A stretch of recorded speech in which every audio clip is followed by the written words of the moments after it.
بسم اللہ الرحمن الرحیم۔ حضرت کعب رضی اللہ تعالیٰ عنہ فرماتے ہیں، حضرت اسماعیل بن ابراہیم علیہ السلام اللہ تعالیٰ کے وہ نبی علیہ السلام ہیں جن کو اللہ تعالیٰ نے صادق الوعد کا لقب عطا فرمایا ہے، جن میں بلا کی تیزی ہے، جو اللہ تعالیٰ کے دشمنوں سے جہاد کرتا ہے اور اللہ تعالیٰ اس کو ان پر فتح و نصرت بھی عطا فرماتا ہے۔ وہ کافروں کے خلاف بہت سخت لڑنے والے تھے، اللہ تعالیٰ کے معاملے میں کسی ملامت گھر کی ملامت کا خوف نہیں رکھتے تھے۔ ان کا سر چھوٹا، گردن مضبوط، ہاتھ اور پاؤں لمبے۔ وہ کھڑے ہوتے تو ان کے ہاتھ ان کے گھٹنوں کو چھوتے۔ ان کی آنکھیں چھوٹی، ناک لمبی اور کندھے چوڑے، انگلیاں لمبی، خوبصورت، طاقتور، مضبوط اور کافروں پر سختی کرنے والے تھے۔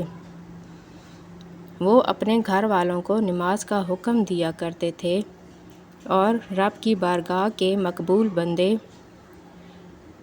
بندے تھے، اور ان کی زکوٰۃ اپنے مالوں میں سے اللہ تعالیٰ کی بارگاہ میں قربانی پیش کرنا تھی۔ آپ جس کسی سے بھی کوئی وعدہ کرتے، اللہ تعالیٰ اس کو پورا فرماتا، تو اللہ تعالیٰ نے ان کو صادق الوعد کا لقب عطا فرمایا۔ وہ رسول اور نبی تھے۔